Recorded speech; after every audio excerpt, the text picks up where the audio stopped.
Um, this pretty much just being myself. You have different leaders. You got the vocal leader, you got the leader that's set by example, and I just try to be myself around the guys.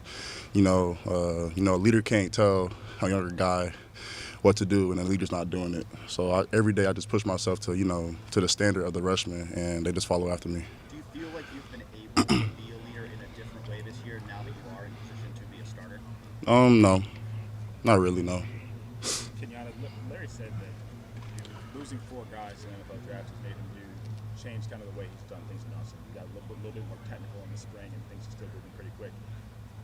How has that been, and how have you seen that pay off so far? To him it might be different, but to like me, Caden Curry, it's pretty much the same thing. Just the younger guys, just being accustomed to it. That's pretty much it. You've been around a long time. Yeah. How much are you looking forward to finally being a starter and showing what you can do on an every down basis? No, potentially I'm a starter, hopefully, but I don't think about that, man. I just come in every day and just bust my butt every single day, just trying to get 1% better each and every day, preparing for the opponent that we have coming up. Let's say you are a starter, but you've made plays. Mm-hmm. Especially last year and stuff. What is, in your mind, the difference between being a starter and the guy that goes in? The guy that goes in and if you reach that point, that you feel good about that.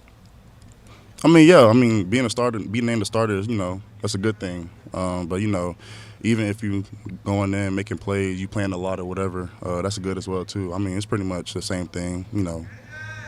A starter and a guy that plays a lot. Pretty much the same thing. Yeah. Coach Patricia told us I think you even spoke this to him, but that you want to lead every drill. You want to be that guy. Has that always been your approach? Yeah, but where's that come from? Just little league, just pretty much my little league coaches and my dad, my parents, Sonny Styles, bro. But just the little league coaches, my parents, my family, just they just teach me to be a leader, not a follower. So that's pretty much where it came from, just my family, for real. Yeah, what have you seen from Zion and Epi so far? Who? Zion and Epi. They're doing pretty well. Same thing I said. They come in each and every day, just bust their behinds, trying to get better each and every day. Some of your teammates were saying at Big Ten Media Days they think you could be a first-round draft pick. What does it mean to you when you hear something like that? It's great, but like I said, I don't really get into that thing. I come in, I just get better and better and better. And if God blessed me to be a first rounder, then He blessed me to be a first rounder. But I'm trying to get better. Is that something that's a goal of yours? Yeah. But I don't really. I care, but if it comes, it comes. What do you see from different about you this year, this version of you compared to before? My mindset, like I said, man, just trying to get better each and every day.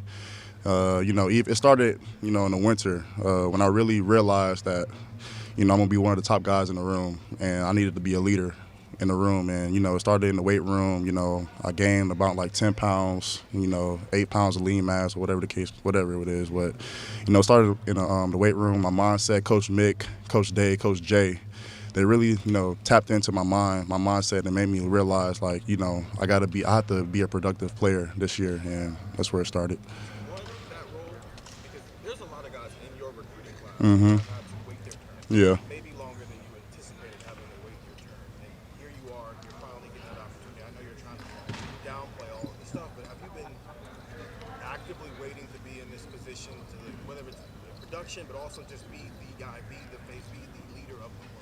I'm gonna be honest. I did not want to be the leader of this room at first. In the winter, it was tough. It was tough. I don't tell nobody this, but it'll be days where Coach Mick and the other coaches will be hard on the D line, and it'll be tough. And I'll go home and shed tears, like real talk. But I stayed with it. I stuck with it. Coach Jay, Coach Day, and Coach Mick, they helped me along with it, and I'm in this position now. Why didn't you want it? The other years, you just that type of player that, Jack, JT, Tyleek, and Ty, and then you had Zach Harrison in my freshman year. It was like I was in that, sit back role. But now it hit me where I had to be the guy. I had to be one of the leaders in the room. So it was kind of scary, but like I said, I stuck with it. They helped me along with it, and we're here now. What was the Yeah. More questions for Kenyatta. About what point this offseason did you start to feel comfortable I'll- being the guy who had to speak up, being the guy who had to be? I'll say midwinter. Like I said in the beginning of the winter, it was tough, but coaches helped me, man. And then the younger guys, and Caden Curry and Taiwan Malone's, and the people the older people that was in the room, they started buying along to it too. So yeah. You and have kind of been through the same Last question. the same run here Mhm. together. How much easier has that process been that Stephen's talking about when you have a guy like Caden who knows what it's like to be in that room the whole time that you guys have been waiting your turn? I mean, I wouldn't say it's easy, but it's comfortable. Like you said, when we came in together. We're in the same position. Waiting our turn, just waiting and waiting and waiting, and just a guy to share a room with that that dealt with the same thing. It's pretty comfortable. I mean, I don't know, but it's pretty comfortable. Jeremiah, obviously. Who's your favorite teammate?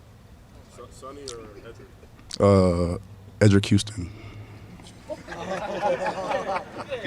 You and Jeremiah obviously went to the same high school. What was it like to see Jeremiah come in last year and do the things he did as a freshman? Man, I try to let him know.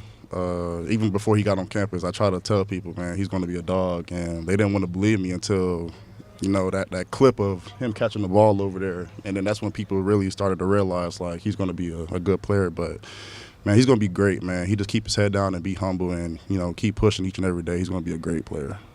Kenyatta, thank you very much. Thank you. Okay, that's it, folks, for today.